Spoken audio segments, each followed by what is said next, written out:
Greetings, humanity, and welcome once more to Channel Other Doc. I'm Jim. I use he, him pronouns, and this is Alas for the Angry Void, is a reskinning of Alas for the Awful Sea by Storybrewers Roleplaying to tell a gothic science fiction story among the stars. We'll go ahead and go around and say hi to everyone we have with us here today, and find out once again who they are and who they're playing. And we will be starting with Hollow. Hello. Hello, I'm Hollow. I use he, him pronouns, and I am playing Jackson Mead, the merchant confidant, who also uses he, him pronouns. Excellent, excellent. And now we will head over to Cleric. Hello. Hello, I'm Cleric of Court. I use she, her pronouns, and I'm playing Fergus, the old sea dog, and the creature, and they use he, him pronouns. Excellent, excellent. And finally, we will head over to Mem. Hello. Hello. Hi, I'm Mem. I use she, her pronouns, and today I am Irina Maynard, and we are the Scholar Believer, and she also uses she, her pronouns. Yeah. Now, unfortunately, Katy, due to technical reasons, due to tech reasons, will not be able to join us today. Unfortunately, the physical wiring, bad things happening in real life, unfortunately. Hopefully all shall be well soon. And Robin might be joining us in a bit. Hopefully all is well with them. But we're going to go ahead and get going. And so if the screen suddenly shifts around and stuff, no worries. I'll move things around as one always does. So no problem there. But before we jump into it, you may see us use safety tools from time to time. Like we do with the other games on this channel, we're going to be using the X card, the N card, and the O card. If we hit something that's crossing a line for one of us, any of us can type an X in the Zoom video chat or anywhere else, hold up a card or make an X symbol, and we'll back up and do something else. If something happens that we're okay having in the game, but we don't want a graphic description of it, we can type an N in the Zoom chat, and then we'll be able to fade to black on it or put it behind a veil, basically. So it'll be there, but we won't go into detail. And finally, if we're exploring a topic or an area of roleplay that's particularly intense for us, but we want to keep going anyway, we can put an O in the chat to let us know we're okay and that we're all good to keep piling on the drama. Something else we can do is put an O with a question mark after it when we're moving into a difficult topic, or if we say or we do something and then think, maybe that might have been a little too much, then anyone else can respond to that again with an X and or an O to let us know if we're still doing okay. We're also using the pause. If any of us needs to take some time, we can ask for a pause in the game while we discuss things, or just take a break for as long as anybody needs. As a reminder, just a few content warnings. This game may contain gothic themes of gloom, despair, intense emotions, macabre scenes, romance, and curses, along with references to violence, alien creatures, colonialism, crime, death, exploitation, family issues, separation from family, homesickness, loneliness, starvation, sudden decompression, the vacuum of space, and vengeance. If you'd like to see all of that, and you're watching live on Twitch, you can go in the chat and type !AlasCW, and that will show up. It'll also be showing up periodically on regular rotation. Also, please remember that we have an open door policy, which means that any of us and any of you can feel free to step away from this at any time if we need to. It is just a game, and mental health is always more important. Now, things. Things have been happening. I tell you what.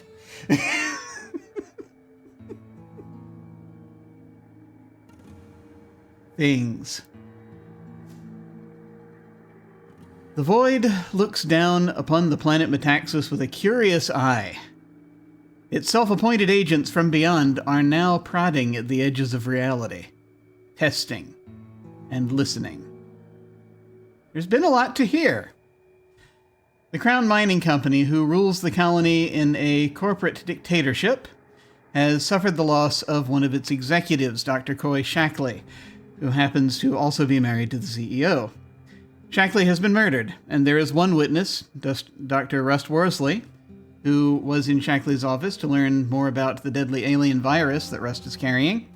Under questioning by Chief of Security Elliot Lanyon, Rust has revealed that the murderer, who was dressed as a member of the Ashen, a subsect of the Darist religion, who worship a deity known as the Magister, was much more like a professional assassin than a religious fanatic. He also described the mask the assassin was wearing, a piece of military-grade mesh armor that included goggles and a voice changer. Lanyon has let Rust go, but as a security measure, he has grounded all outgoing flights.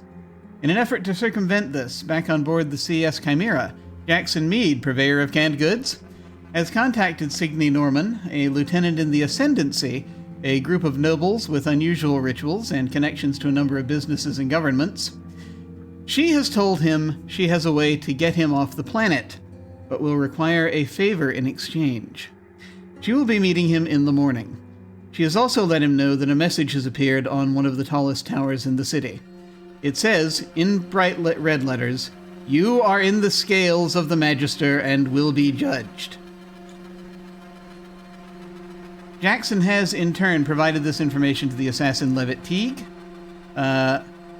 who went out and did something we probably don't need to even get into right now. I just went out to check out what was going on. What did Levitt do? Nothing. Probably everything's fine. Everything's fine. Yeah, no problems. Okay, so we're going back to Fergus's bond with her being too impulsive and dangerous to have around. Got it. Yeah, probably. So, but to catch the audience up, Levitt has gone out to see the wording on the building, and in doing so was able to determine that Crown Security is looking for a murderer among the Ashen. While out and about, Levitt has spoken with friends of theirs named a friend of theirs named Lennox, a sergeant in the Cinder Throne, a collection of organized crime families. Lennox has told Levitt that Hickory, a mercenary leader and former business associate who Levitt once robbed and stranded in a faraway sector with only 4 days of food, is on the planet and has been made aware of Levitt's presence. Lennox is currently aiding Hickory on a job and has advised Levitt that Hickory is here on a ship called the Timberwolf. Levitt, in reaction to this, has found the Timberwolf and was able to sneak close enough to hear talk of going to a rendezvous point, and to witness Hickory, his crewmate Scylla, a smuggler, Lennox, and a number of Cinder Throne thugs boarding the ship. With them was someone dressed head to toe in black military-grade mesh armor, which, in its mask, included goggles and a voice changer. This individual spotted Levitt, who immediately shot at them. They were hit with what could be a very serious injury, though of course they're armored, so we'll ultimately have to see how they're doing. But they did not look good, and certainly could do with medical attention. Hickory and crew scrambled to get the individual on board, and as they did so, Levitt heard them utter 2 words through their voice changer, "Fucking Levitt." Which means, whoever this person is, they know Levitt on sight. Not too far a stretch, of course, considering that Levitt used to know Hickory's crew, but still troubling, perhaps.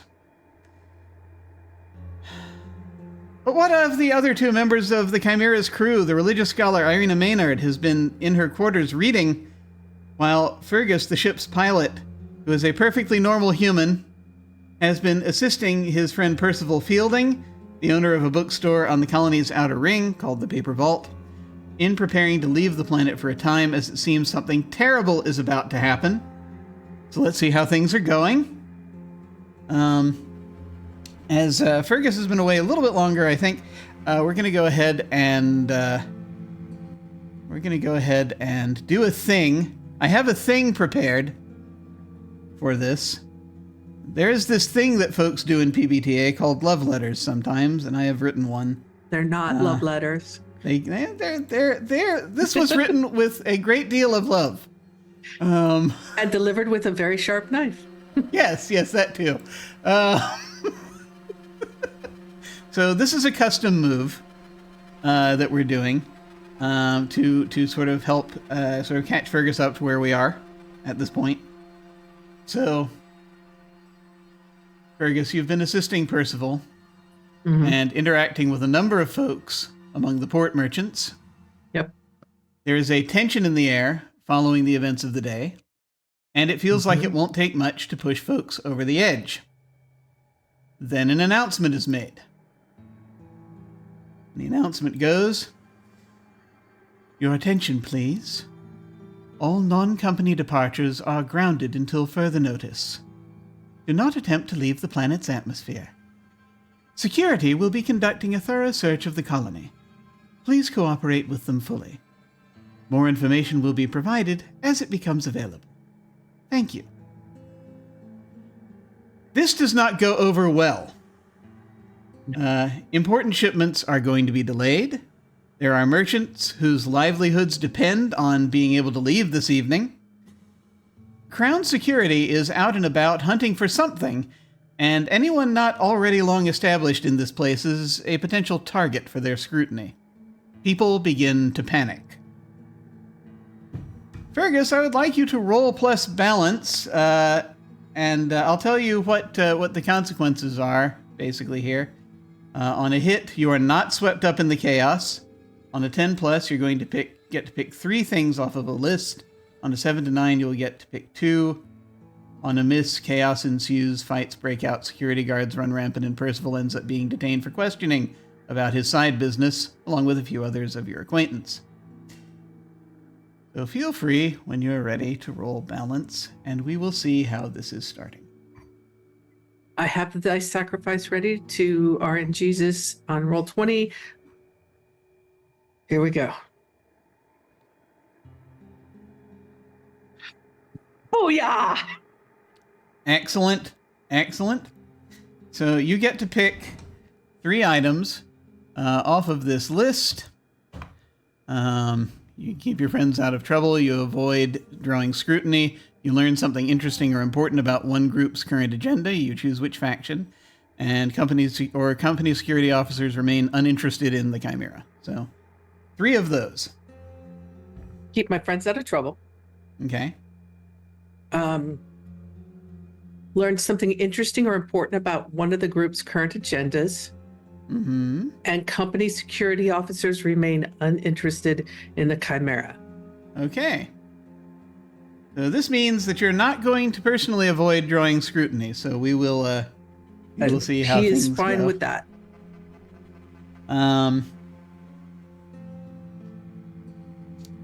So let's talk a little bit about the different factions and what you can possibly get here.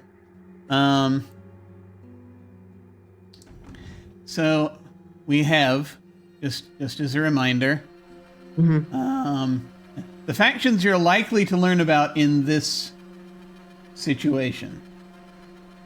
To be clear, what people are doing. We have the company.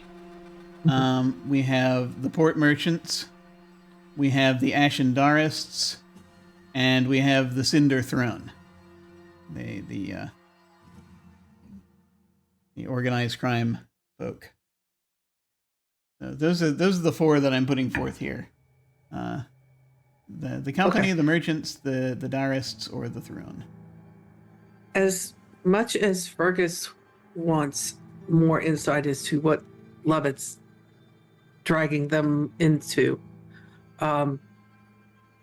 the Ashendarists are the greatest concern, as Fergus, after he had his little chat with the Void, or the jailer, gatekeeper, whatever you want to call him, I think his gut instinct is that they are part of the problem. Potentially part of a solution, but they are part of the problem. And so I think he's not worried about the crown, the company. He's not too concerned with any of that. The port merchants, he's already got his fingers in those pies. And so, yeah, it's the Ashendaris. Also because of Irina and what he knows of her. He needs to know what's going on with that. Okay. So, you're going to find out something interesting or important about the Ashendarists. And I'm curious who we think you are getting this information from. What kind of individual you might want to get this from. Or how do we think this is coming about? It's coming about. I just need to figure out how. Right. So, okay, he's been, the way I mentioned, I know I've missed the last couple of episodes. Sorry, I was playing with my grandson. No life. I get to spend time with my grandson. It's great. In my head, what he's been doing is he has been spending all of his time with Percival and with their acquaintances and friends and that are the merchants, trying to get those that are in, that they care about, this core group, get them ready to get off, because he gave Percival a day before we had to leave. Obviously that was too long. So he's been bouncing around through the market, talking to everybody, saying, pack what you can, get it to the Chimera. You can't take everything, but, take what you can. We'll make room. It's going to be tight quarters, but get to the Chimera, by the end of next day. Okay. And so in doing that, he's getting from them all the gossip that they've been hearing about the Ashendarists, because the Ashendarists are moving through the marketplace. There was that turmoil at City Hall and all of that. Yeah. So I think that's where he's getting little bits and pieces from different people that is put into a cohesive whole. Does that make sense for you? Yeah. No, that makes total sense. So you get a few bits. It's like some and this is mostly, I assume, the ones with permanent, who work out of permanent structures here. So a number of them, they're like, it's kind of a hard sell to an extent, especially it's right now. And the only reason I think some of them agree to come is not because they necessarily believe what you're saying, but because they think you have a way off the planet that that might help them if they need to get a shipment done or something like that. So they're trying to kind of angle it that way. What I will say is that so you're going to hear from Talon and some of the others, kind of as this is all sort of going through, that so from what you're able to piece together, it's interesting. The Ashen, apparently, just from, and you get this sort of they were sitting in the shop and they suddenly were they suddenly behaved differently, or they were just sort of, they were off in that corner in prayer. They'd set up an impromptu shrine, and I heard them sort of talking about this, and then there's a specific demarcation of things that happened today. That after the fight that happened, they some of them were kind of disillusioned to an extent, but they were like, okay, we're going to need to get some of us off the planet. They'd been going around they apparently have been going around looking for transport. Something you found out also later, you heard that that apparently some of them were seen hanging around the Chimera looking for transport. And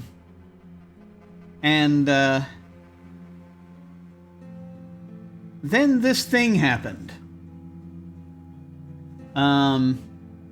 With that tower suddenly had that message splayed across it, that alarm went off, that announcement went out. This is late this evening. And it got a little more desperate. And at first it sounds like, oh God, they're guilty of something. And they may be. But something you also find out is they are being rounded up. And, I mean, only natural given that their motto is now splayed across that tower. But there's a certain urgency in this that suggests to you that someone in the company thinks they're guilty of something really bad. And is putting forth enough effort to shut down flights, any non-company flights, and to also start actually actively going out and taking them in for questioning.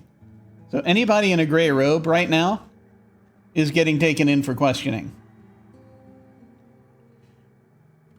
Fergus would then, with all of that, then he would want to know. He knows about the woman, the leader, the mouthy woman. Yeah. He would be asking, does anybody know if she has been taken into custody or if she has been seen? The last time she was seen was before the announcement. It was near your ship. Okay. Fergus She was having an argument of some kind with someone who might be who seems to be one of your passengers. Fergus is going to send Trinket to the ship. Okay. And tell Trinket to make a sweep of the ship. If she is on board or any of her cohorts are on board, Trinket is to escort them off. Okay. All right. But it does not look like she has yet been taken for questioning. It looks like a number of them are starting to the security forces are none too well. I mean, they didn't have a good experience with security earlier, and the security forces are not being nice with them now. But something that I will say also, as far as importance of their agenda things, and just from what you hear about what they've been sort of doing and praying, I will say it doesn't sound necessarily all that unusual for them. Okay. They have, and it's more like they're worried about a thing that's happening. They've been talking a lot about the planet being exploited for its minerals, and that it's upsetting some kind of balance. And they're trying to kind of tell people, stop doing trade here. It's only encouraging them to cause further universal disharmony. And that they're worried something is coming, though they're vague about what. Okay. So I think that's most of what you will learn. I will say that there will come a point when a security officer will note that you're asking these questions. And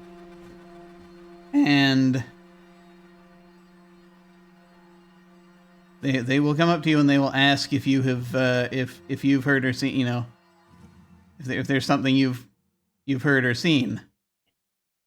What No, your sir. interest in all of this is. Oh no, sir. One of my passengers was caught up in that brawl unwittingly. Oh yeah. They've caused nothing but trouble. These gray robes. Just trying to find out what. Well, Could you tell me? I'm looking out for my people. What's the name of your passenger? If they were injured, then, or if they they were not injured. They might have seen something, then that might help us out with our inquiry. They were caught in the middle of it. They had no part in the brawl at all. They just happened to be standing there when they went off. He was lucky enough to get out of there. He had nothing to do with it. As a matter of fact, he's a merchant. I was there walking up on the scene just as it ended because I was helping him get a permit. I see. I see. Which I he see. happens to have. I have a copy on file if you need it. Yeah. The you have yeah. There was a question about permits and things because some Percy almost got in trouble earlier tonight after the alarm went off because someone was worried that he might be making false exit papers for people. But you managed to sort of steer him away from anyone that might want to ask him questions about that. So I do have I am going to ask you to make a roll here. Okay. As this we're going to have to call this acting under pressure because this is Right. we want to I mean we could go manipulate another, but I feel like this is more of an acting under pressure thing just with the immediacy of it. Yeah. All right. Stay with me. I'll take it. Okay. So the guards are like, all right, the guard is one, it turns out, who's been here for a while, and so it's like, and so he's like, all right, Fergus, okay, well, we don't, I mean, we just want to make sure. We've heard you've been going around talking to a lot of folks, and I don't get here often, just checking in with friends. So. Right. Well, folks are very antsy right now, so you might want to just hunker down for a while, okay? Right. No problem with people moving around. I understand that we're not leaving, but no problem with people just moving around the market space. Is there in the outer ring? Well, makes is things. It going to be a curfew? Nothing. No, nothing yet. No, we haven't established a curfew or anything yet. Hopefully we won't have to, but look, just be smart about this, all right? We'll get through it. Thanks, Louis. I think this is going to be the start of a wonderful friendship between us. Yeah. I'm going to check back with you later. I'll most likely be near the Chimera if I'm not here in the market space. All right. Keep your head down. And and Louis will walk off and No, it's fine. It's fine. We now have we have Louis now.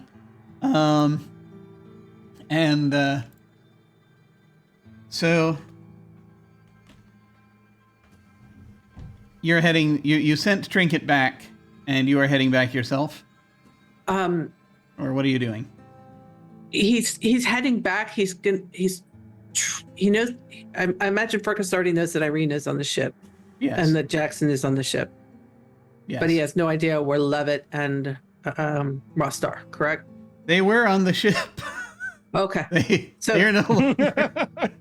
So as far as he's aware, all of his passengers are on the ship. So So he's going to go back to Percival and tell Percival, you have an hour. You have an hour. Percival has, I'm going to tell you something. Mm-hmm. That I need to know if you are calling him to say this or you're trying to see him face to face. I'm trying to see him face to face. He's not at the bookstore. And I'm keeping my eye out for him around the market. And he told you he was going to... Oh, that's right. He had to go do some... He's got to take care of something. All right. And so the question is, how do you want to try to let him know, or what? Yes. Then it's not going to be a voice message. It's just going to be it's going to be a text. He's going to send him a text. All right. Okay. Meet me in an hour at home. I see. Okay. And I think Fergus is home. I think Percival would understand that means Fergus is home. The ship. Okay. You're not going to get a response back immediately. Okay. And I will think about a response while we're doing other things. So we're going to head back to the Chimera. So there are a couple of things. I want to get to we need to get to Irina. But I need to also because of some certain timing things, and when the amount of time.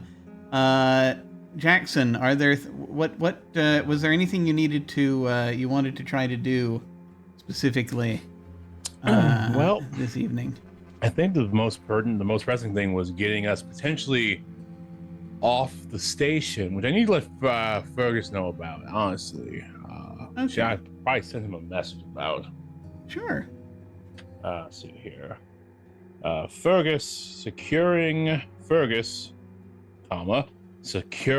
way off station. We'll know more in the morning. Stop.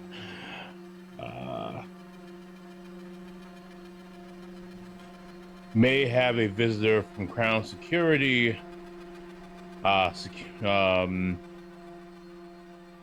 To secure said transaction. Stop. I love it. So, you're going to get a response. Yeah. You're going to get the first message you get back is from Jackson. Yes. Mr. Mead, already handled. Stay on board ship.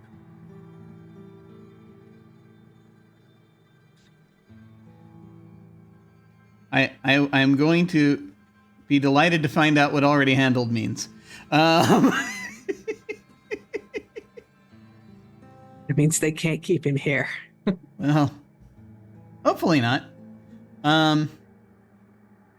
They do have kind of a robust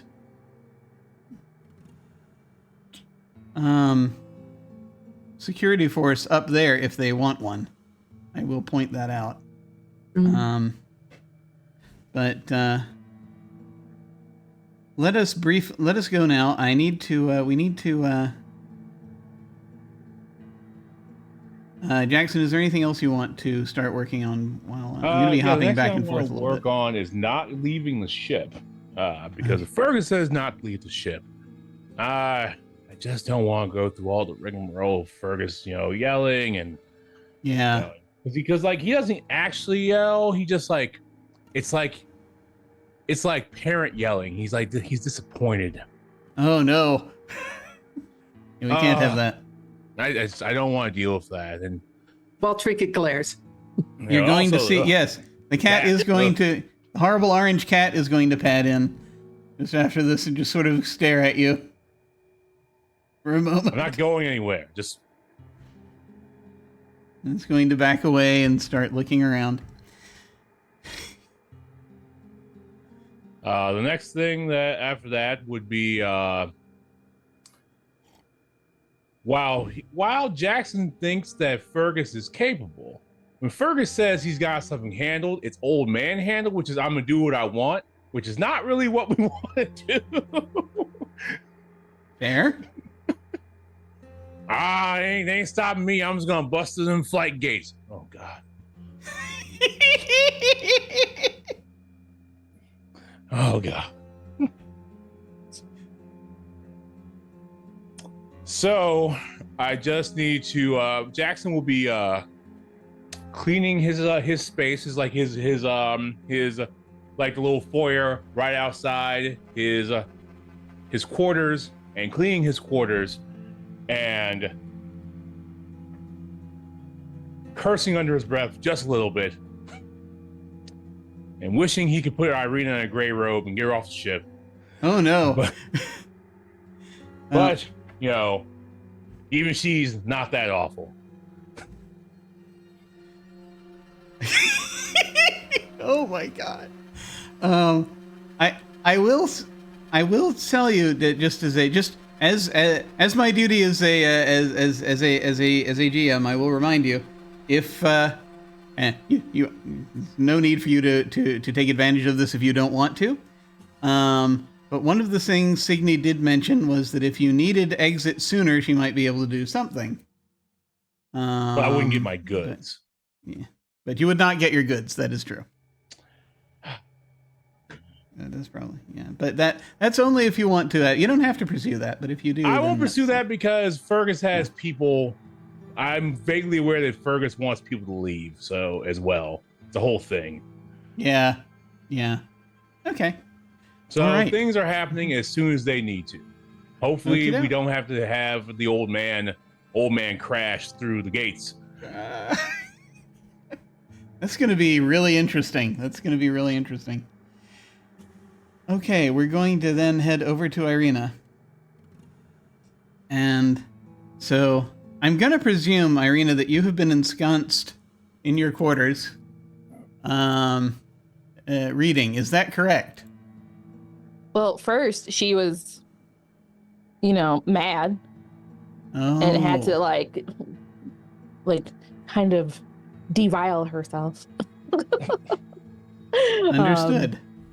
And then she was in the books. But was there much of a kerfluffle when the Ashen were removed from the ship? Well, they never got onto the ship. They were outside the whole time. They were just outside waiting. Okay. Yeah. Okay. They were waiting where you left them. Oh, that's right, because Fergus hadn't said yes yet. Okay. That's right. Yeah, that's all they were doing. They were waiting to talk to Fergus. Okay. Oh boy. Yeah. Anyway, sorry. There's thoughts are occurring to me.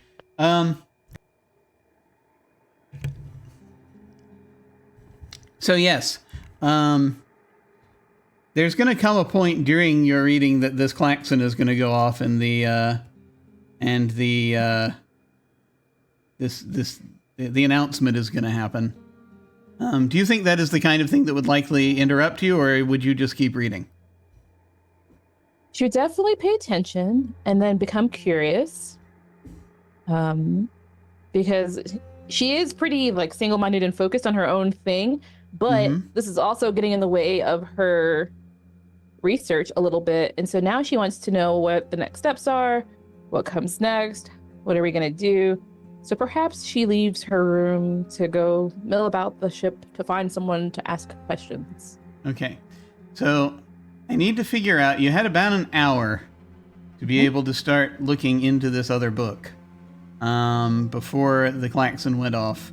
Do you want to go ahead and make the roll now for what you have likely have gotten by now, or do you want to wait and do that until you've had more of a chance to sit down with everything? Let's wait. Okay. So, yes. So again, as a reminder, the announcement was, your attention please, all non-company departures are grounded until further notice. Do not attempt to leave the planet's atmosphere. Security will be conducting a thorough search of the colony. Please cooperate with them fully. More information will be provided as it becomes available. Thank you.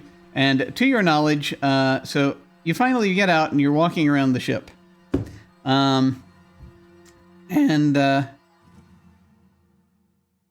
timing of this is such that you don't see anyone for a little while.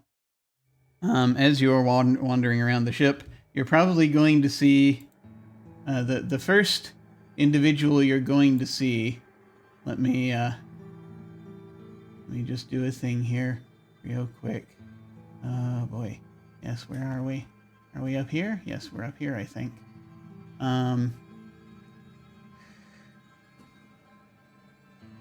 Let's see.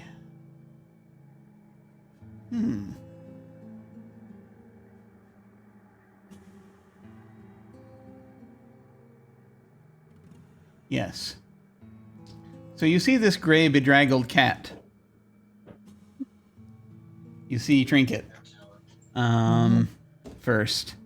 When you finally, you were wandering around looking for folks who probably ended up in one of the former dining areas that this ship had at one time. It's no longer used as that so much, but there's like a covered over salad bar looking thing, and space for a number of tables that are foldable in different directions, by which I mean not folding like modern folding tables, but they're like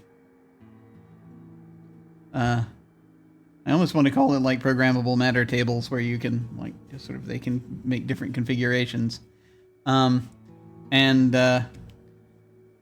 You'll note that as you're sort of walking through there, Trinket will wander in and just sort of look at you.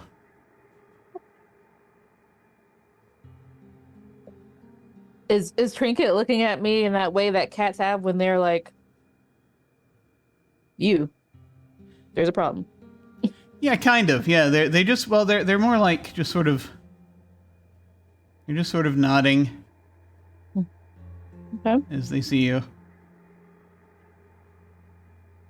So Irina's gonna look at Trinket and recognize the suspicion in their eyes, and then be like, "Oh, what's wrong, Katy?" And she'll walk over and stoop down.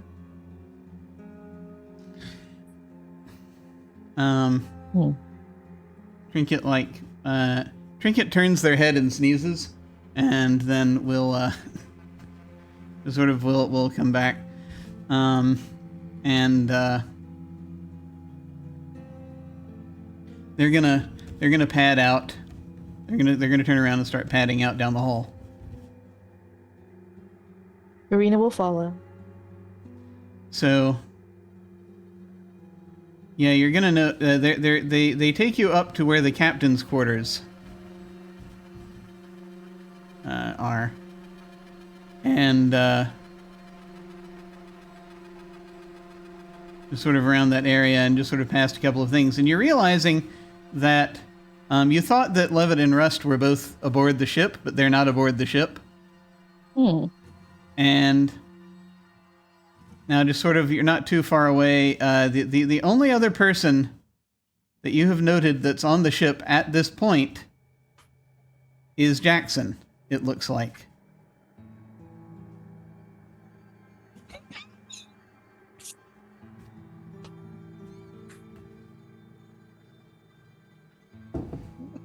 We may not be getting answers to our questions, and if that's the case, I don't know about all that. She's already had one run-in with someone Irina's kind of not feeling, but she's curious, and she wants to understand. Won't argue with you. He'll just tell you about yourself, much like we do every day. Yeah. Trinket will accompany you when you go to see Jackson. Oh no! Oh, perfect. You're two faves coming to bother you. And we'll kind of sit between you. Just sort of watch back and forth. Just, Jackson cleaning up, and then Trinket comes back. It's like, oh, Trinket. I didn't realize that. I just kind of put down the can, and I see Irina like. It's like the equivalent of the cat bringing you a mouse, except it's way worse.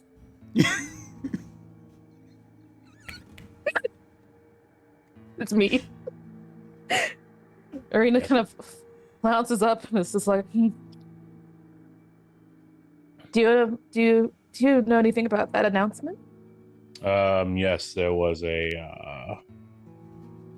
Ashen Darist terrorist attack on Crown Security Towers.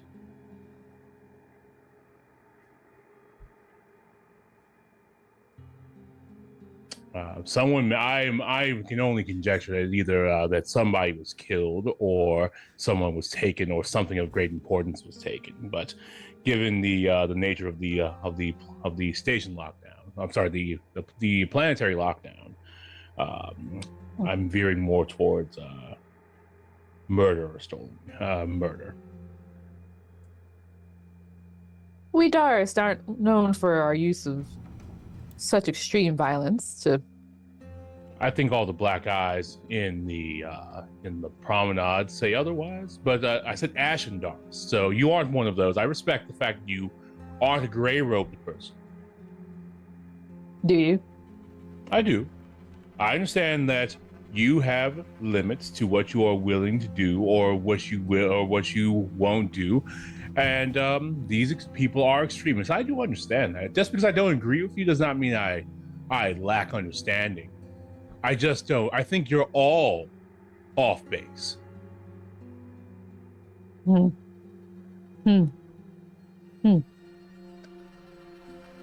Even for the Ashen, murder is a bit far, Well, or would you say the Ashen? I wouldn't take the Ashen cultists to thievery either. So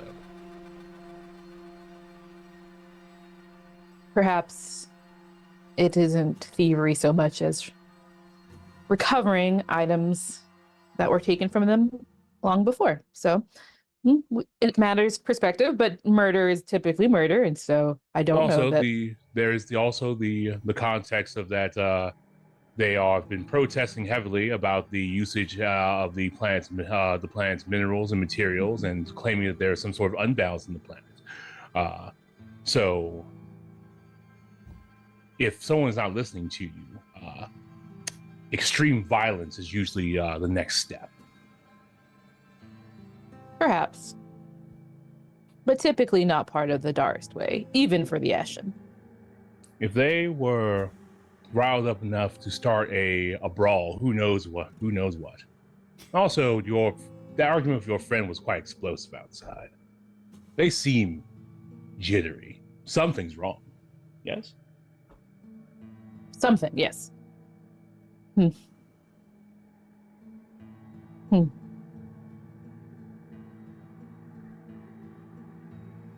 Brawl. Is that what happened to your hams? Yes, that is what happened to some of my hams. Yes, there was a brawl in the promenade near City Hall about the merchants being here, and it came to a head, and goods were lost in the exchange.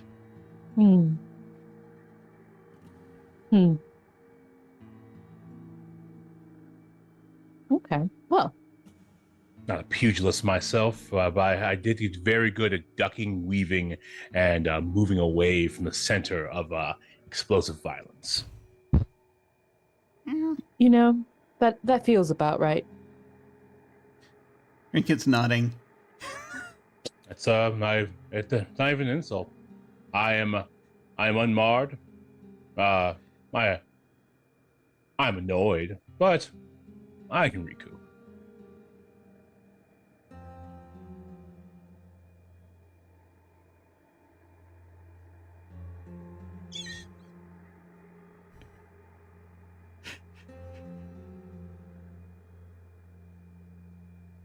She's not going to say it out loud, okay? Mm-hmm. But in her mind, she was like, rats always do. Yep. She's not going to say it. Like, I'm a rat, sure. I'm a dirty little rat. A dirty little rat who survives and survives. We're pretty clean little animals. I grew myself, you know. That's right, you're nice and tiny. Mm-hmm. You just bobbed away through the danger. Yep. Nothing wrong with that. You're a survivor. All right. I will say that this goes unsaid, but Trinket will glance over at Irina for a second, sort of nodding slightly, looking, and turns and looks over at Jackson with that curious way that cats sometimes have of like, am I hungry right now? Yep. Not food. I'm not sure. Nope. I just point at the can I put down. Oh, right. You don't have thumbs. I somehow forget that. It's like that doesn't seem quite right. Like you should have thumbs. Trinket pops a claw, sees that Jackson is actually going to open the can, and the claw goes away. Yep. Just peel it open and just, take a little plate and just.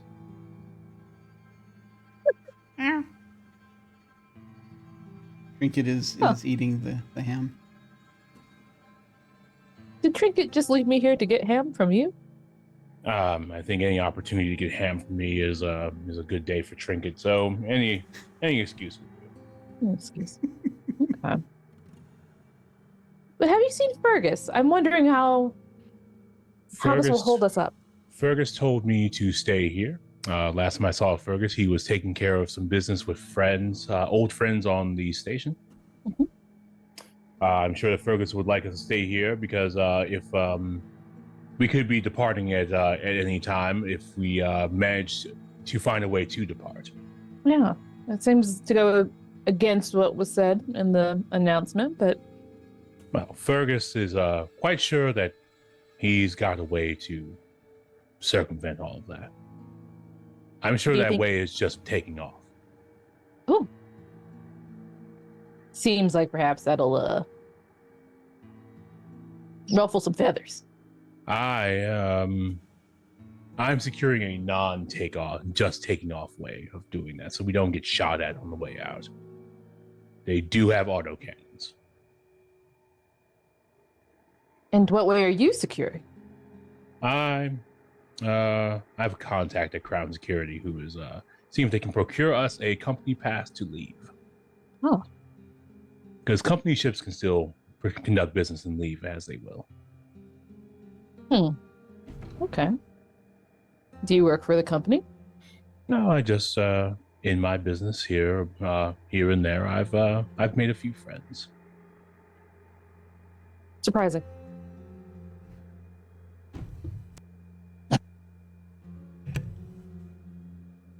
They are quite droll. Being friends with Crown Security is not my best day.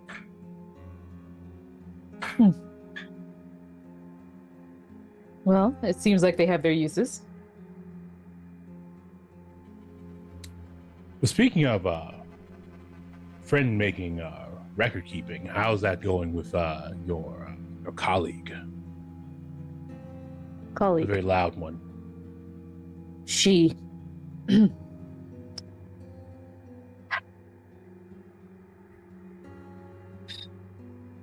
That woman, she. Things are fine. She is very passionate about what she believes and how she believes that things should happen. And I now realize that you perhaps have a point about the tension here causing things that are out of the typical to happen, because her tone with me today was certainly unusual and unacceptable. I'm not fully sure of what's happening. As you know, the Ashen are not real open to sharing with those of us who feel a bit less strongly than they do. But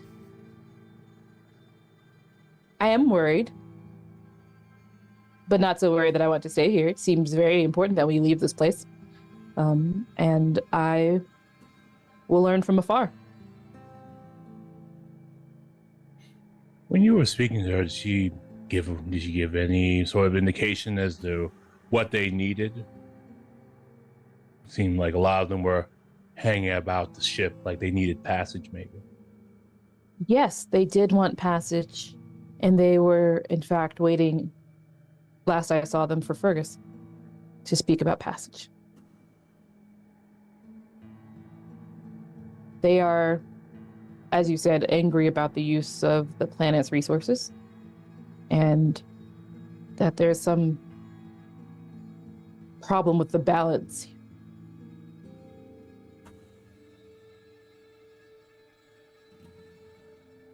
What do you think?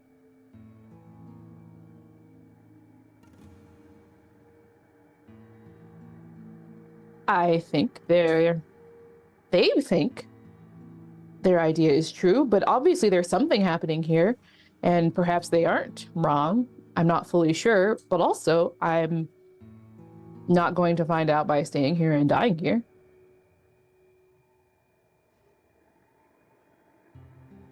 Wait, what do you mean staying here and dying here? I mean, We need to leave. Yes, we have business to conduct elsewhere. Yes. But you said staying and dying. Like, are you in danger? Here. Is someone looking to shoot you? Stab you? No, Are you? Huh? Are you? No. You said I'm not looking to stay here and die here. That's very specific. Are you in danger? Apparently we all are. We all are. Of what? I don't know. I'm asking you. Yes, we're in danger of being stuck here on the planet, but is there some sort of immediate danger? I'm not going to stay here and die here. I mean, even if we were stuck here a few days, that would ruin our timetable, right? So you're telling me that you don't actually know what's happening either? No, Neither I of us know know. about. I think we're talking past each other. I know about some things, and you know about some things, but they are not the same some things. Apparently not. Drinking is like Fergus watching a made it tennis sound- match right now. Sorry, go ahead. Fergus made it sound like there was some imminent danger if we stayed. That was not communicated to me. Oh. I'm only aware of the potential threat of the Ashen cultists because they have created a security situation that means that we might miss a timetable because there are individuals, peoples who want to get off this planet, and Fergus. I thought Fergus just wanted to pack up with his friends and go because he was tired of just having them here. No, this happened before the call to stay here, and Fergus was trying to get their friend to pack and leave for their safety. Their safety. Yes. Because of the great unknown, apparently imminent danger. Imminent danger. Imminent Danger. Imminent danger, yes.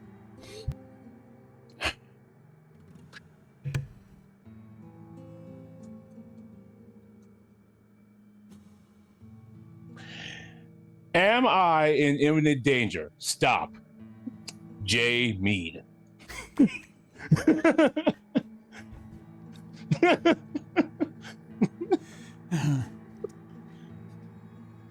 Fergus. I don't know. Yeah. Is someone holding a weapon to you, on you?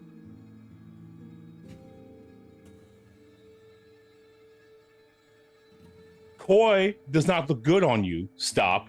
I am talking to Irina. Stop. Imminent danger on the planet? Question mark?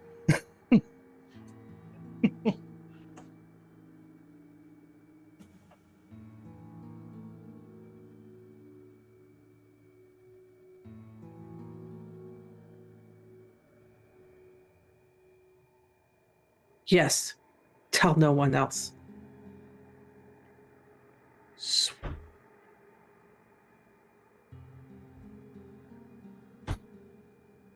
He's just looking at his communicator, like blinking a few times.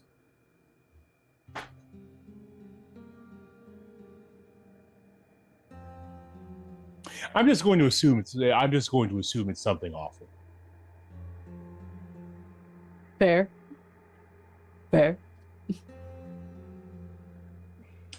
Like a cosmic radiation wave, or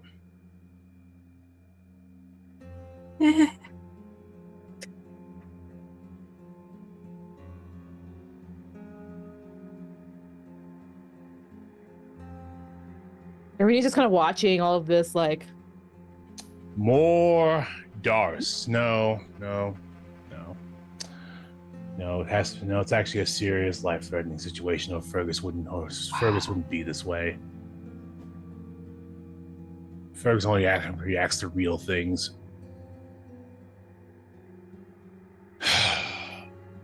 Great. Well,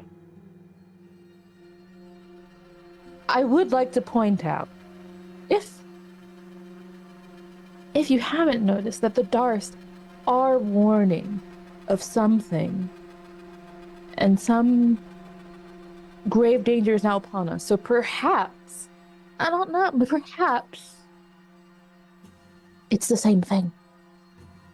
they should be looking to leave, not inciting murders, so people go. We don't even know that they were the ones who did it. I don't even know what they did. I'm just assuming murder because You're assuming murder, and you're assuming it's the religious fanatics, and that is unfair of you. I mean, it's on the tower right there. It's right. No, they are being brought in for questioning. They didn't necessarily do it. It's their messaging on the tower right over there. You can look out the window. And that doesn't mean murder. Yeah, that's right. Irina hasn't seen the message yet. She doesn't even know what she's talking about. She's just here arguing. The viewport. Like, look So, at that. If that's not a murder message. So it's not visible from the ship, but you do have a picture of it. Sure, I'll show you a picture of it. Okay. If that's not a "I murdered someone" message, you tell me what it is. One of the big towers, one of the main towers, and is Crown Towers. There is a message written across the top floor that should not be there. Big red letters, let me grab the exact wording once again, because that's I have that here.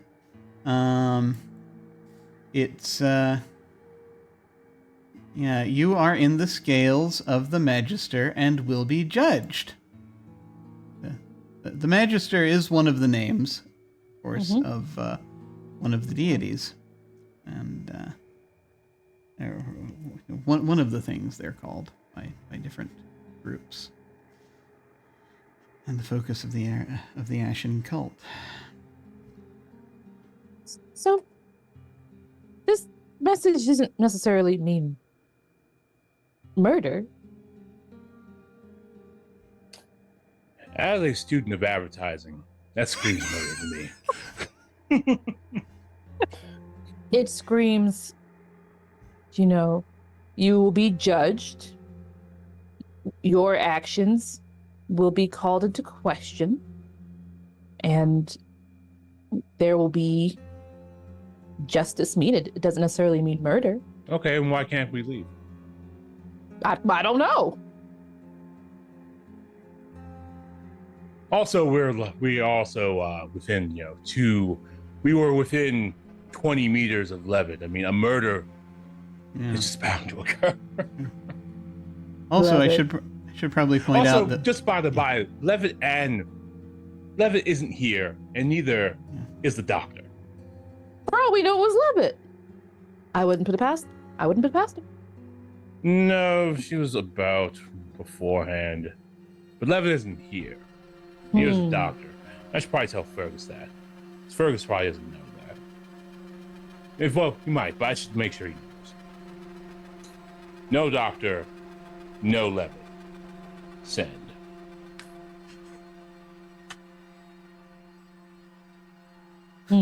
There's no response to that to Jackson. But what Fergus does do is sends a message to Levitt and to Rust that says, curfew likely, return 1 hour, or find your own way. Ooh. Ooh. Ooh. That is delightfully ominous, and I feel like that is probably a good point for us to go ahead and do break if folks would be good with that. As last Hollow has to dive off, unfortunately. I've successfully stirred up the pot. Excellent. Did you have any final things you wanted to let folks know as far as your own stuff you've got going on or anything? No. I will be here on Thursdays for our Blaze in the Dark game, and that's it. All right, awesome. Thank you so much. We're going to go ahead and go to break, and we shall return in a little bit. See you soon.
Hello, we have returned.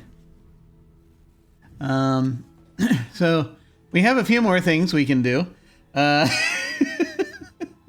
this point. So Fergus is on his way back to the ship while all of this has been going on. You have not yet received your. You have not yet received a response back from Percival. You probably will soon. I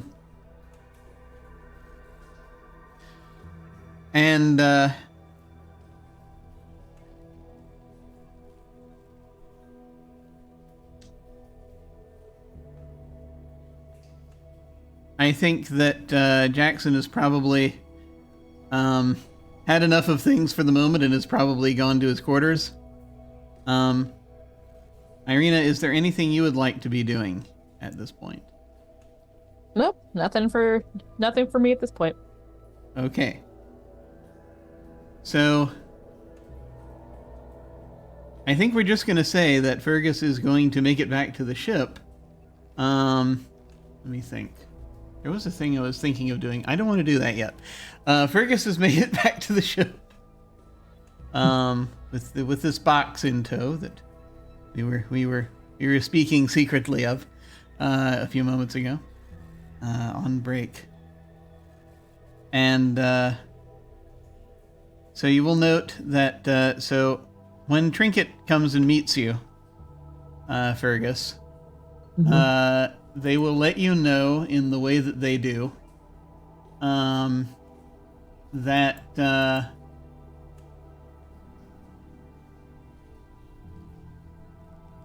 I think to Fergus, Trinket usually appears as a hairless cat, if I recall correctly. Or am I thinking of someone else?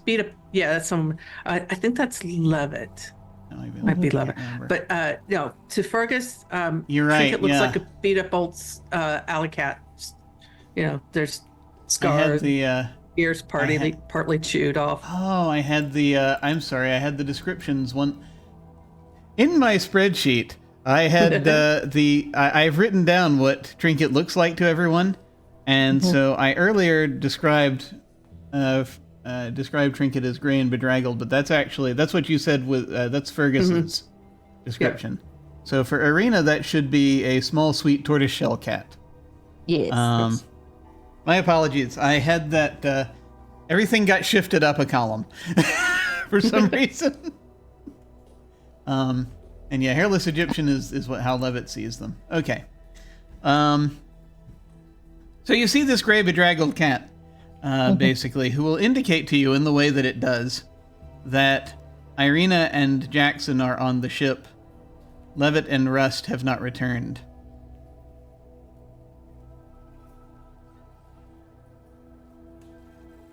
Fergus is gonna kind of sing. Normally he just talks to the cat, but this he doesn't. Again, he's trying not to draw more attention. You know, I know we've got the whole. That's part of what happened with the chimeras with that move. So by not talking about things openly. So he's just kind of humming a tune under his breath, answering Trinket, letting Trinket know that he's sent the message to the others that curfew is likely and that they need to make their way back to the ship as soon as possible, preferably within the hour, and that he's also sent a similar message to Percival. And the plan is to get off this planet as quickly as possible.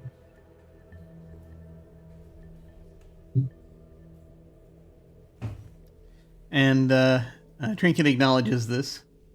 I think that so Trinket acknowledges this and basically heads back into the ship. You head back into the ship. You put the box somewhere somewhere safe, probably with the other boxes, I'm assuming, or somewhere. Mm-hmm. Yeah, Or it would be in Fergus. Nobody quite knows where Fergus sleeps. Fergus has its own place in the engine room, and there's a he has like a lockbox, for lack of a better term. Yeah. Storage area. But he has basically a safe that only he knows of and can access, and that's where that box goes. Okay, so you put that in there, and I think when you get back into the upper decks. He also texted Percival, "I have your art supplies."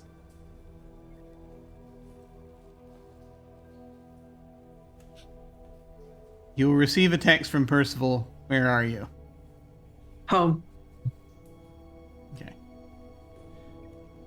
When you get back up top, I think, Irina, that'll be when you can see that Fergus is here.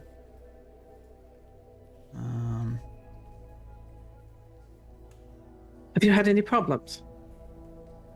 No problems. Just questions.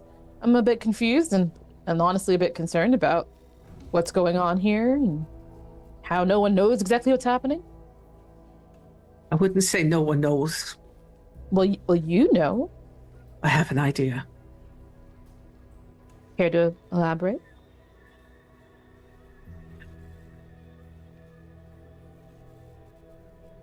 There are more things out there than your religion accounts for. Bigger. Worse. Okay. Powerful. And this place is drawn that attention. Oh. Is that something to do with the balance being upset? Yes, I believe so. I'd like to avoid that happening. What's part of the balance?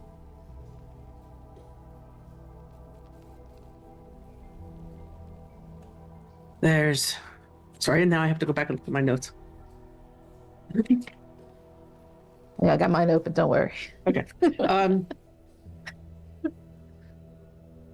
So let's see.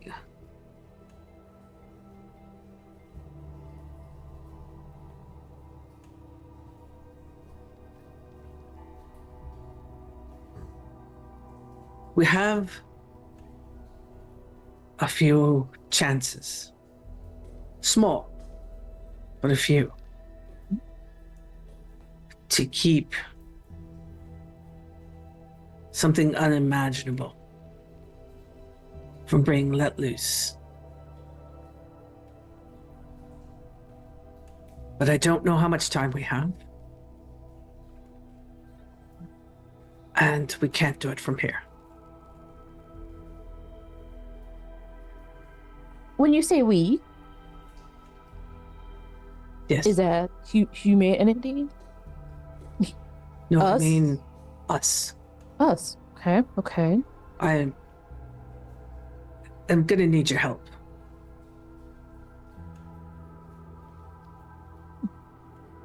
How so?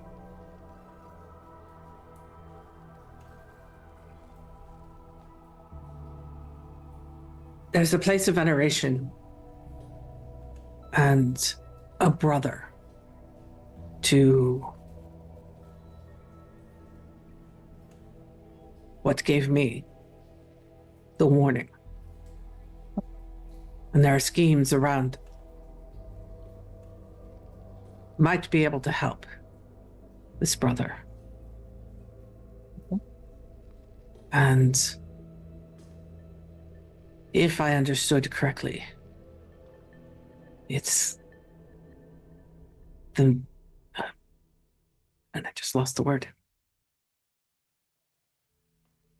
It's that holy place you want to go to. Okay. Oh. It's the only place of veneration close by I can think of. Yes. Okay. Oh, okay, okay.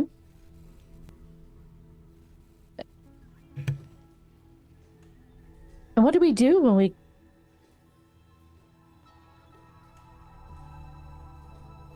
See if we can figure out catch up. See if we can figure out what scheme it is, how to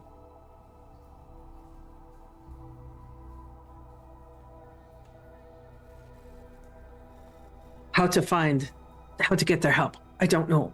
We won't know until we get there. It's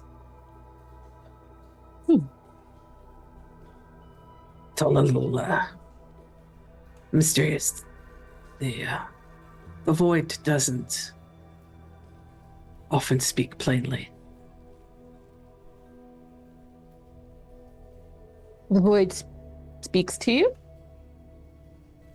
Oh, you've heard the songs in the night.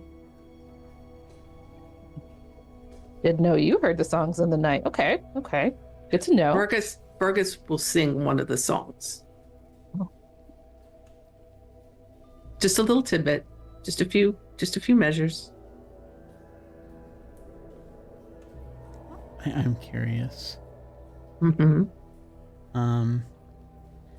Does this sound like just a person humming or something along those lines, or is there something we should know about how this sounds?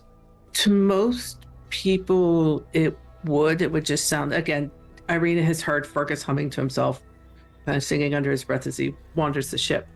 This time, there's a tone and quality, and I don't want to say like overtones, or, well, maybe it is a little bit overtones, but it's not like throat singing. But there are tones that a human voice shouldn't be able to make and layer into this. It's for lack of a better word, alien. So it just, and Fergus knows to sing like this is kind of, so yeah, just a few measures, but it is definitely the music that Irina has heard before. Yeah, I find it very interesting that you're singing this to Irina. Oh yeah. So she's just like, there's been a lot happening. Irina's had a lot taken on. This is one more thing, and she's just sort of like, oh. I read something once in one of Percival's books. There are more things in heaven and earth, Horatio, than are found in your books of philosophy.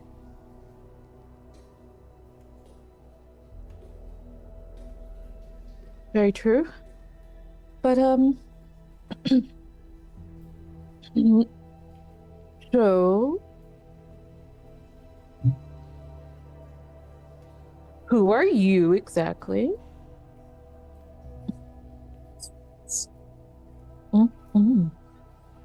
Okay. It has been an eventful day, and I will accept that answer for now. But at some point, I would like to touch base. We'll circle back to this. I guess the whole imminent danger thing is important and should probably be. Fergus does something very unusual at this point, even more unusual than everything else that's come before. Fergus reaches out and initiates physical contact by just gently placing a hand on Irina's forearm as she starts to move to get up. You've not heard of me or my home, and it has been beyond measure of time that you can think of since I've been there. I'm just Fergus. And if you look closely in Irina's eyes, you see a tiny little explosion.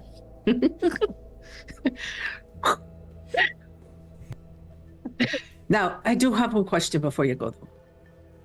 Are any of the Ashen worth bringing?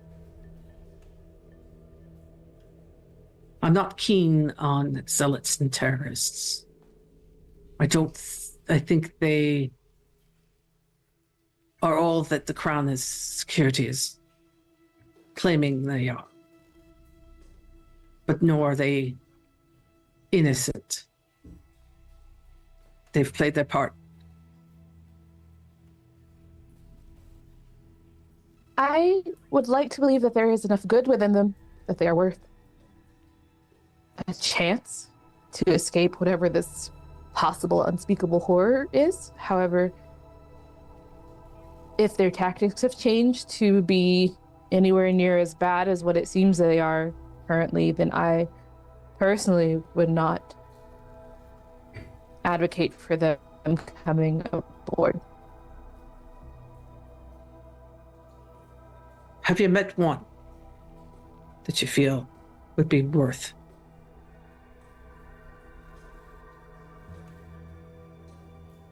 Olivia has a good heart. Olivia's the leader? Yes. Okay. She is misguided. She is brash. She's quite unfortunate. But she does have a good heart. Is there another? I can't say that I'm fond of that woman. I'd rather not have her on board my ship if at all possible.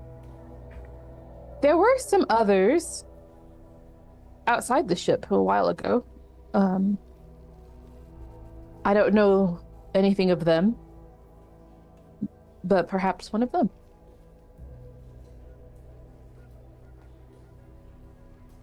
Stay on the gangplank. Talk with them if you would like. If you find one that you think is worth coming with, we'll get them on board. If not, then they can stay and face their own judgment. Oh. Happy to do so. I thank you, Irina. And Marina will swish off. To take a little moment in her quarters, though. She's got to write some things down. Got to take some notes. Mm-hmm. Has to. She can just write down what Fergus told her. Of course. Oh shit. But these are like her personal,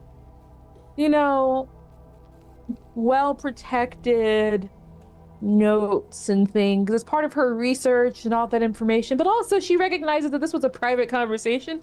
She's just curious and wants to keep it, but she's not going to report it or share it or anything. But she also, this is part of what she does. This is going in her locked journal. Yeah. Exactly.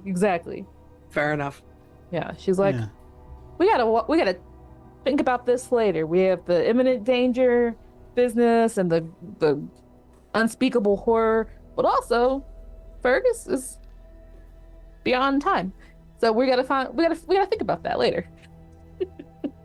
Okay. Well, do let me know if you are doing additional research or anything like that, and we'll start looking into that. Okay.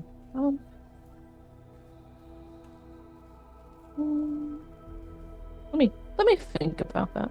Sure, no problem. Fergus. Mm-hmm. Having delivered this bombshell to an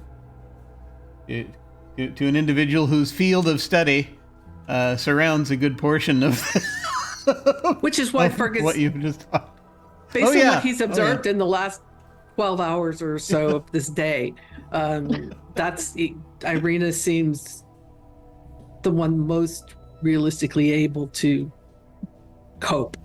Oh yeah. So having done this, what is there anything you would like to start doing at this point? Fergus is checking that the ship is ready to handle a potential influx of passengers. Yes, and you have their stuff. Go ahead. And making sure that whatever they use for foodstuffs or to create foodstuffs, whatever that all of that is topped off along with fuel. Whatever. He's getting everything ready to leave without making it obvious that that's what he's doing. So there's no test firing of engines or anything like that. Anything that's going to draw attention, it's all internal preparation. So yeah, you're gonna have some merchants starting to drift over, who you talked to earlier. They are packed, because they trust your word enough that it's like, I have no idea what the hell is going on, but Fergus says it's time to go. So, so there are a few that are like that. Yeah, there are many that are there were many that were like, what the hell are you talking about? And we're like, we can't leave. So there was a bit of a split. So they are starting to arrive. Again, they too are also trying not to make it look obvious. Yeah. Because every now and then Louis wanders by. Yeah. just to make sure you're okay. And Fergus will be standing there like on the gangplank, like he's taking deliveries. Yeah. Yeah. So every time Louis walks by, he gets an up nod from Fergus, and Fergus is, "Oh, thank you. You can go shove, put it in that compartment. Appreciate it." Right. And they go and they do this. They now do, and they just never seem to leave. Not that Louis can notice. Yeah. Which makes actually for an interesting. Oh. Yeah. Okay. So there comes a point when Louis, who has been hanging around for a bit, is going to get a call, and he's going to run off in some direction. And shortly thereafter, there is a small group of individuals emerges and begins approaching the ship. Now, it is 4 people. The 2 in the middle are known to you, somewhat. Well, one of them is Percival, so you know him. The person to his right, as they approach you, a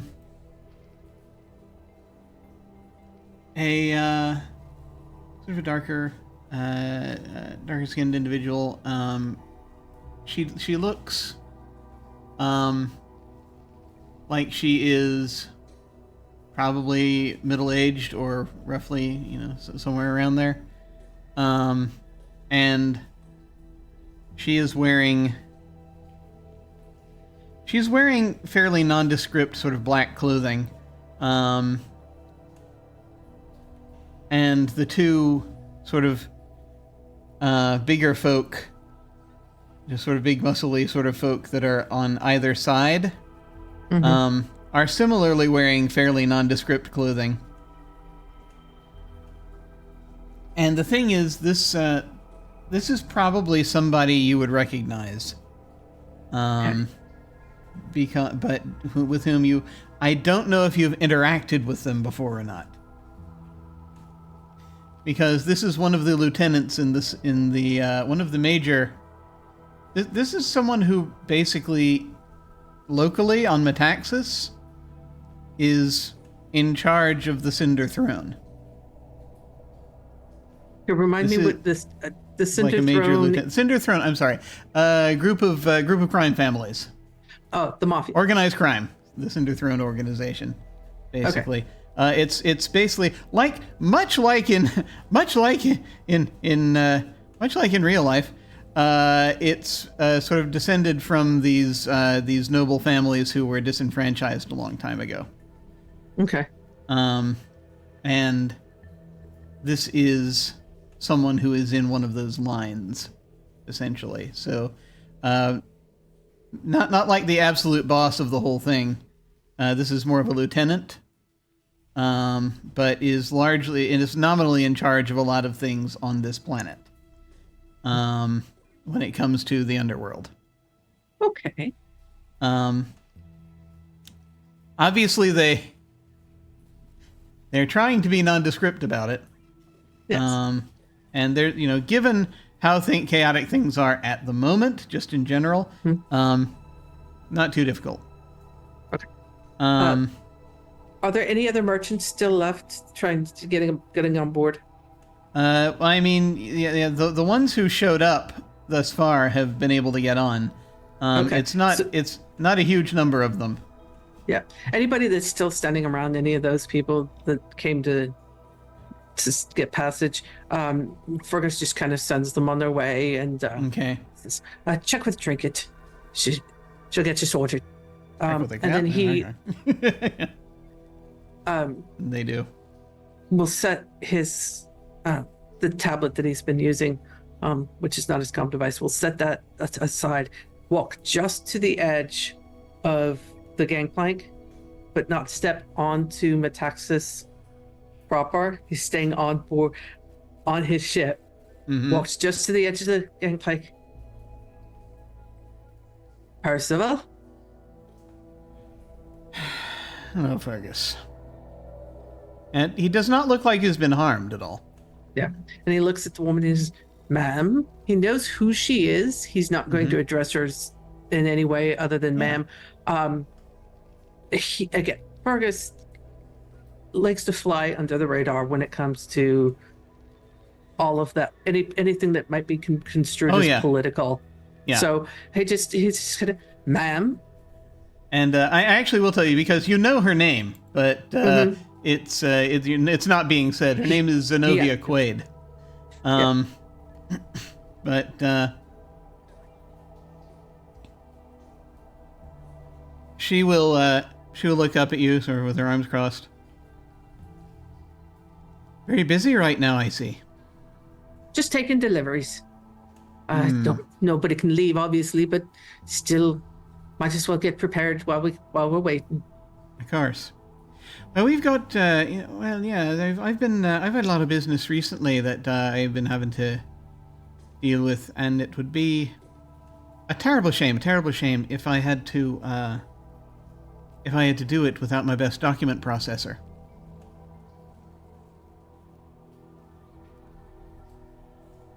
Well, I'm sure your second best is gonna do just fine for you. And she and Percival just sort of exchange a kind of a look, and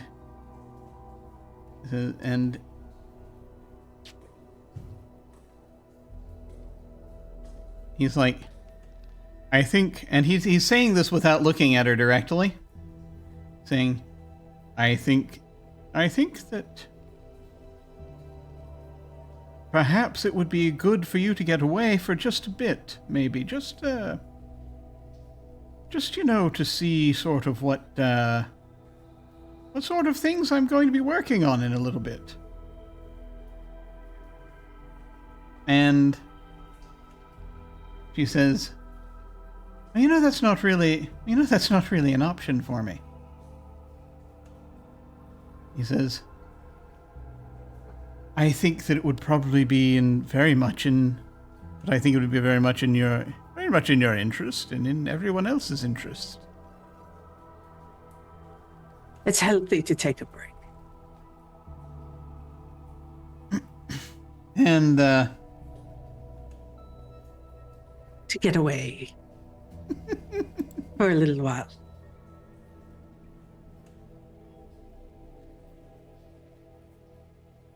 And he says,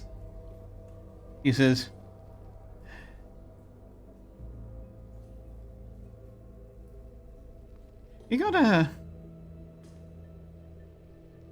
family, Mr. Fergus? My family's the ship. Ah. Uh-huh. And I wish all of mine would stay in one place, I can tell you that.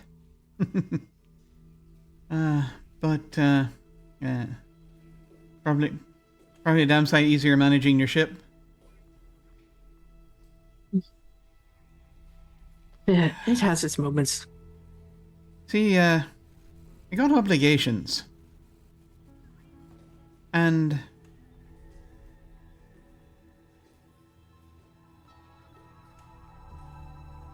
the employees who I treasure also have obligations as well. I can't just go What would you letting say them if I loose. told you those obligations might be moot sooner rather than later? Well, Percy was talking about that a little bit. But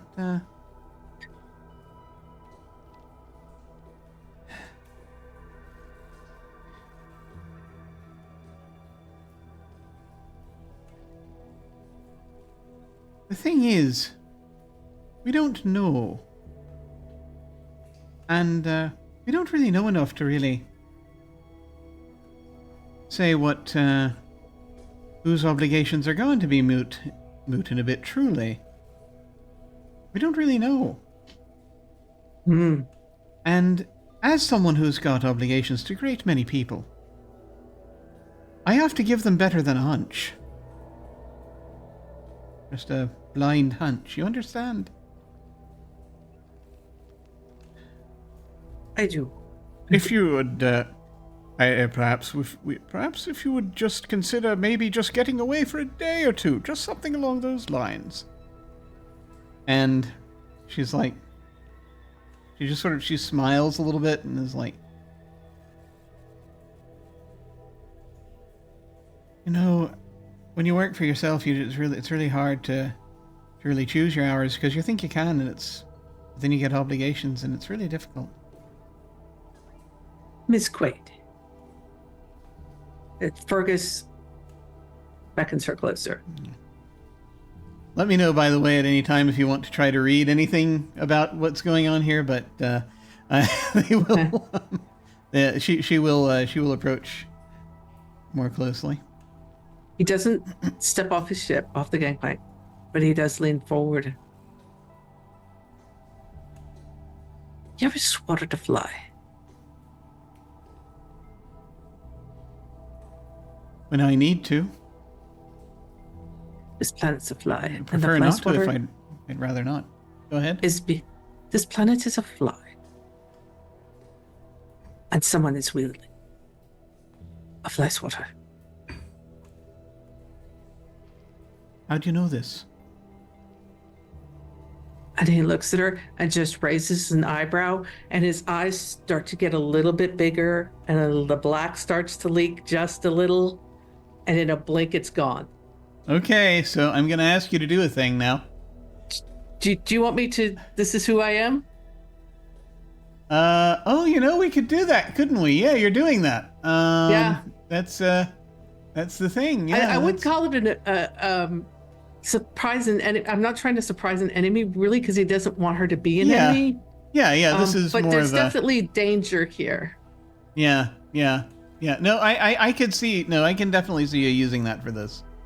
Okay. So this would be a roll plus balance. Oh. Don't fail me now. Excellent. Okay. Well, things are about to get a lot worse. Well, the GM makes things worse. Okay. Oh, no. All right. So.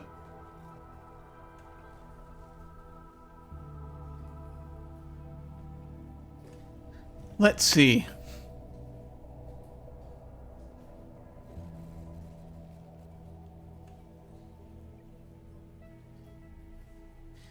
So, she's just staring at you for a moment. Mm-hmm.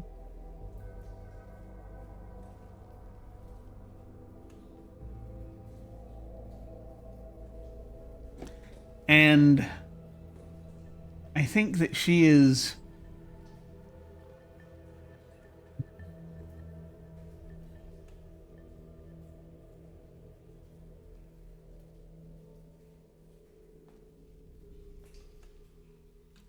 She's going to, as she's staring at you, she's trying not to betray surprise. Mm-hmm.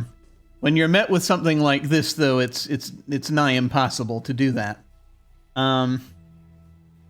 He's staring but back, by she the will. way. Yeah, The yeah, void yeah, is staring yeah. back at him. Yeah. They're staring back at her. And she's going to say, "How long?"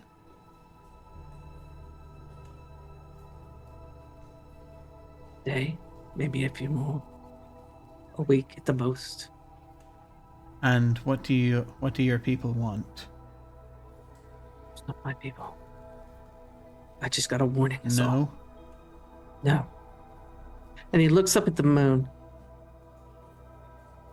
And she sort of glances. And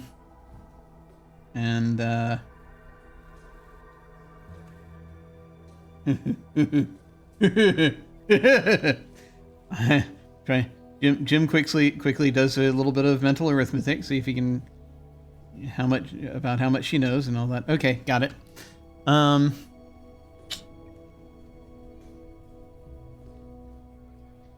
She's a little confused by that, but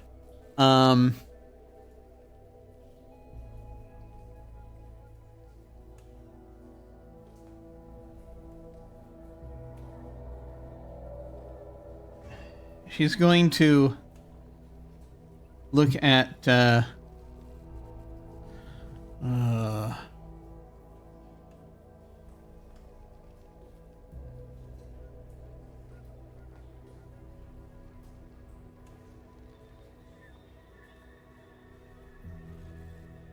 and she's getting angry.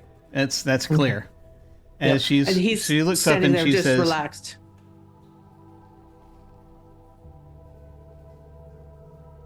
"You don't know how much longer. You just got a warning. All I know is soon.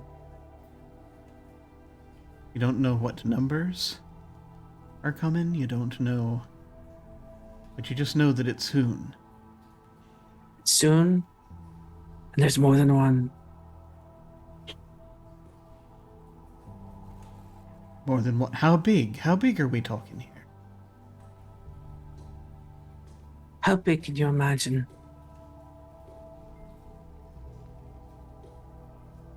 She's gonna look at Percival. Because it's bigger. And I think that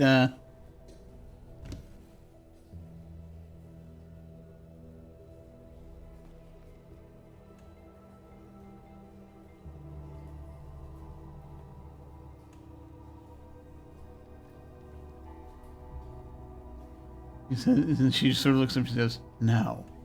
Now of all times. Now. Now is when this is happening."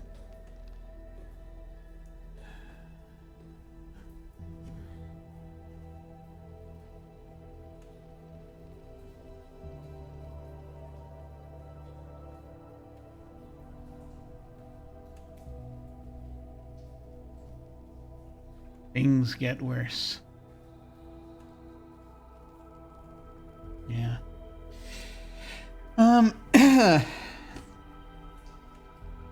So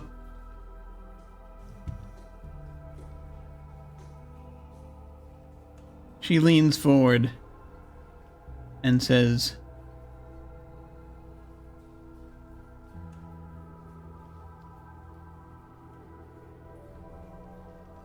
and actually she says something not to you, but she is still she's not breaking eye contact. Percy, what is it you need? And he very just sort of says, "It would be the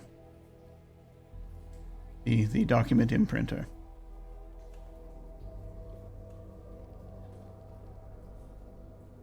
Please, if you have our document imprinter, we'd very much appreciate your return in it.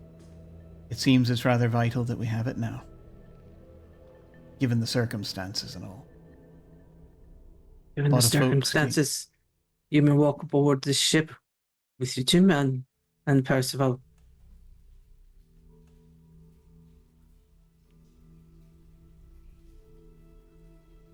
I just want to be clear because we were talking at the same time there for a second. What did you tell them? I said, just to be clear, you're welcome aboard the ship with your two gentlemen and Percival, you can step aboard now.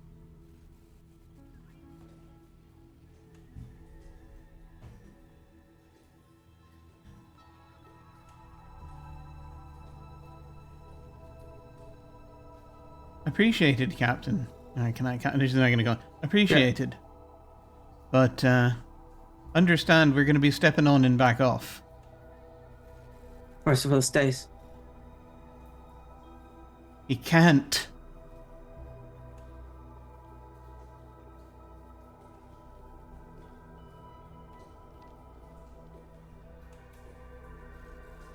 How long do you need him for?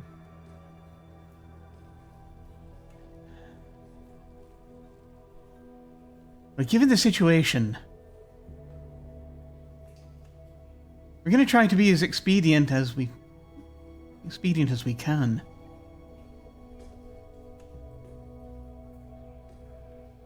Soon. That's all I can tell you. If he doesn't go with me, he goes with you. Give me your word. You have my word. Come back if he doesn't. And he turns and imagine Trinket's like back standing next to him. And Trinket's just, oh yeah, I'll be right back. And turns and just he's stalking through the ship. This is not Fergus being, easy going for it. This is Fergus stalking through the ship into his space, pulling out the art supplies.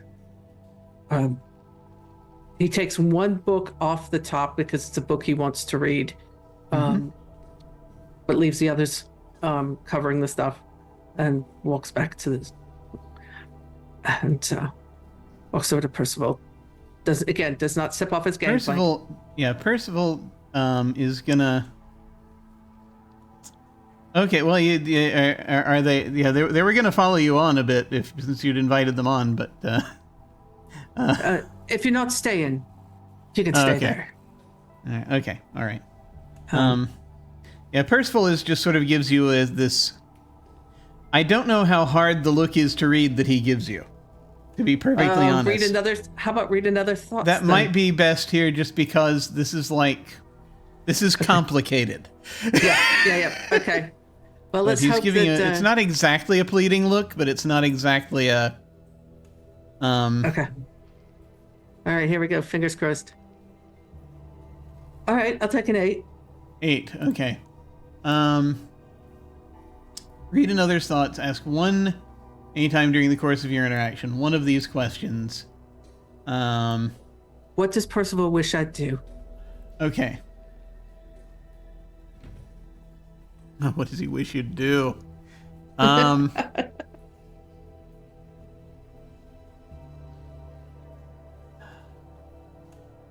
He wishes this wasn't happening.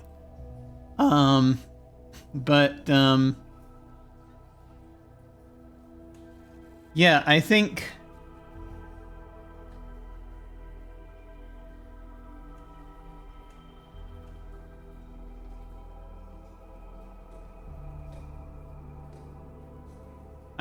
that what you're able to get just through these glances, his expression, it's kind of there is not enough information here, and we both know this situation. Yep. And he wishes you would get more information about this situation, essentially, because he is between a rock and a hard place. Fergus wishes he could get more information. But he does not seem to wish you would rescue him or anything like that. He seems like he... I say knows what he's doing as much as he ever does. But it's that he doesn't seem in fear for his life right now. Yeah. I think... So... Fergus... Any more than, anyone on this planet would be right now. Fergus sees Percival every once in a while, every so often. He's not here all the time. Percival lives here. This is his home. Yeah. He trusts that Percival has the information that he needs to survive. That Percival can handle himself. Fergus was trying to give him away. That's obviously not happening at the moment. So Fergus is fine with, he's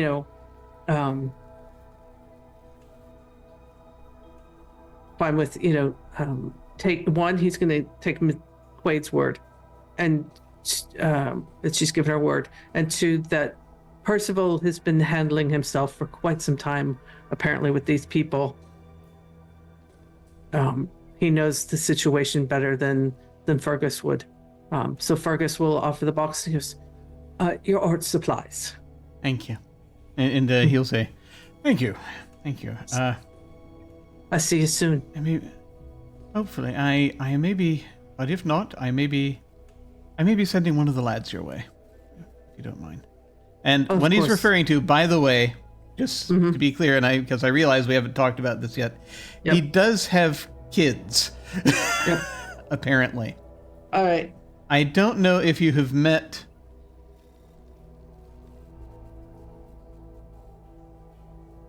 He probably has in the past. It's one of those things where it's like it's been a long time. Yeah. But like, it's unusual for I think what I'll say is it's unusual for him to say that in this context because, as far as you're aware, all of his family is off planet. Gotcha. So there's something weird in that. But when he talks about the lads, he's talking about one of his sons, typically. Yep. Okay. If not here, then I'll see you at Mela Station. Send the boy. He nods. Thank you. Of course. One can but hope. Indeed. He says And slightly sadly. he looks over at Quaid, Miss Quaid, and captures her eyes. Says, and I'm holding you responsible for your safety. No less than I do. No less than I ever usually do. Let's maybe make it a little bit more. You have impressed upon me the gravity of the situation, Mr. Fergus. Thank you. Happy to know. Good day. And they start moving away. There's this noise that comes out of Fergus, and I want to say it's like if you take a cello and those deep low and just across it, that's kind of, it's a musical sound, but that's kind of what it is that deep low, kind of almost a growl of the bow across the cello strings. Yeah. It's just a little discordant. Yeah. Understandable. So, you gave an hour. This is the idea of you're trying to leave within an hour. So we're gonna get closer to. Go ahead. Yeah, it's probably not realistic. I mean, Fergus understands that, but well, how long is an hour on this planet? We're not sure. Exactly. Exactly. But he was trying to give it some urgency. Yeah, no, it's understandable. But we're going to get something closer to an hour that is passing. So I just want to know, as we are here, I just would like some sense of things that might be happening at this point, before I do anything else, which I might do in just a second. So as we get further into this hour, however long an hour is, or closer to the deadline of the hour, I'd like to know just from each of you: what is happening? Is there a thing that's happening that you would like to do at this point? Arena would want to vet the Ashen who wanted to board the ship to see if any of them are worthy. Okay. So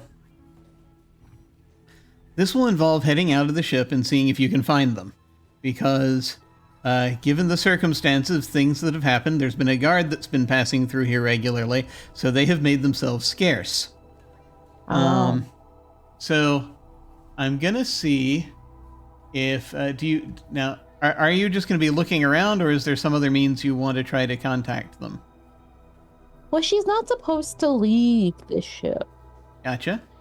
And so she don't really want to go very far. She's willing to like step off, look around. Right, but she's not going to find them. Look. They may share a name, but they're not the same. Okay. So That's she's not doing all that. She's not doing all that to try to find them, especially if they've done something sketchy. She's not sure what's going on, and Irina minds her own business. So she's not gonna go looking for them. Understandable. Okay. So I think the most interesting thing we could do here is there's going to come a point when we're getting close to the end of the hour that both Fergus and Irina will be in this same area, sort of the gangplank area. And you're going to see a couple of individuals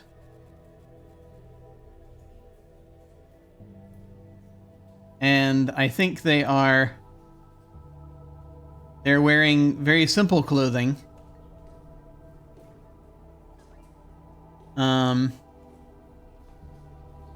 And they are approaching the ship in a sort of hushed and hurried fashion. And I'm going to say, yeah, they're like, I said a couple, actually. They're probably, I'm going to say there are 3 of them. And the thing is, Irina, you're going to recognize them. All 3 of them are Ashendarists. They are not currently dressed as Ashendarists. But I will tell you that one of them is Olivia. Oh, everyone's favorite. I feel like that would actually be a neat place to pause if we want to do it. If we want to pause there. Yeah. Yeah. Sounds good. As they're scampering up, trying to get in touch. I think as soon as Fergus recognizes that it's one of them is Olivia, he just kind of side eyes over at Irina, and you can see him roll his eyes. Like, oh, this is going to be good. Just who you didn't want. Yeah, he's not giving away in any actions, but you can tell he just wants. There's that headache forming behind his eyes. Yes. This is the last thing he wants to be dealing with. He's got enough on his plate. Oh, the headaches are coming.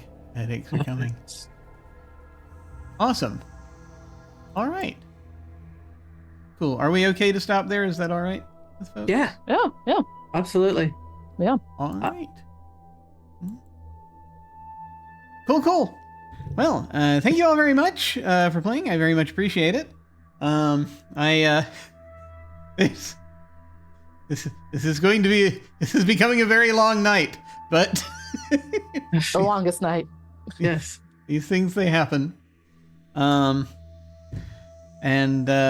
I'm just looking forward to seeing kind of how things play out.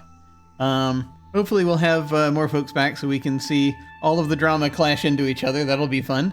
But will we ever get off this island, this planet? One can't but hope. It's clear that you need to leave. It's clear that it's very difficult. It's very difficult. Excellent pursuit by bear. Yes. Note to self, prepare bear. Okay, good. All right. Well, we're going to go ahead then, and we're going to do our outros. Feel free to tell folks where they can find you, plug anything you like, any final thoughts you have about this session, and we will start with Mem.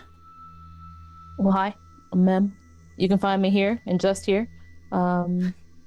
As always, I had a good time. I always enjoy sparring with Jackson. Like, him and Arena are just so weird together. And today they were like finally talking and not just being mean, but then they're both like, Yeah. what are you talking about? So it was a beautiful moment of confusion for everyone. Nice. Oh, you know, it occurs to me that with also with Fergus, we didn't do the thing that we were talking briefly about doing, but the checking in with the people you wanted to check in with. We can do that next time. Yeah, we can do that if we need it. Yeah, that's. I was like, wait a minute. But no, that'll be interesting. But I do think that Arena is in a very interesting position with all of this, just because of with which you did very much on purpose, creating the character both into the religion and into the science. So it's yes. It's an interesting perspective. I think like she's just like, she can see the religious side of things and like understands it, but then also is like, but I got these questions, okay? And I want to understand that stuff too. And so it doesn't quite fit in anywhere, but I guess could if she wanted to. Yeah. I'm just interested to see how that's going to affect things as different things unfold and we get closer to various events. Yes. Very cool. But now we will head over to Cleric. Hello, I'm Cleric of Cord, and I lurk in Discord servers all over the place and on Blue Sky, and that's about it. Some things coming down later this year. Can't really go into much, but I will be posting about them when the time comes. Thank you everybody who came and watched the stream. We really appreciate it. It's nice to know that there are ears on the other end of the sound waves we're putting out. That's right. Playing the creature playbook or descriptor is, at some point it's gonna happen. And I've been waiting for that moment to, other than internal dialogue and meta thoughts, finally actually letting some of who Fergus actually is out. And again, he doesn't do this very often, like almost never. But it finally getting a chance to be able to play into that part of him is it's a lot of fun.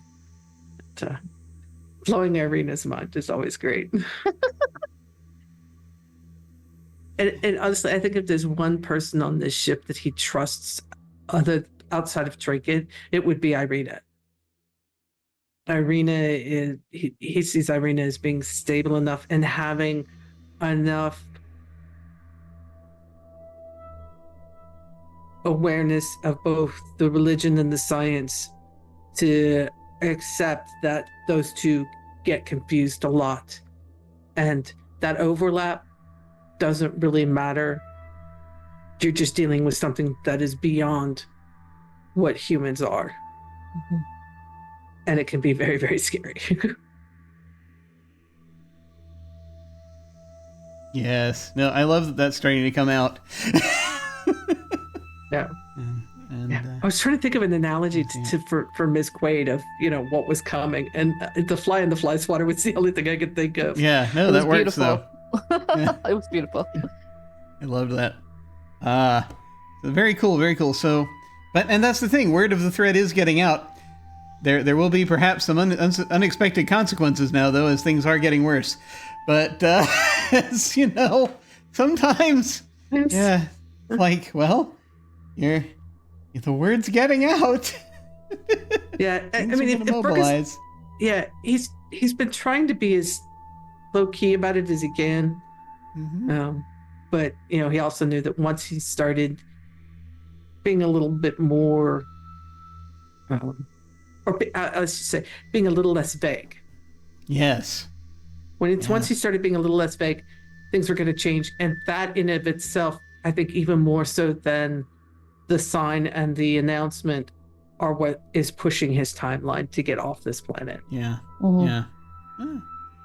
Understandable. Understandable. I think it's going to be really interesting to see how things are handled shortly. But as for me, who am I? I never know. But for the moment, I'm Jim Ryan.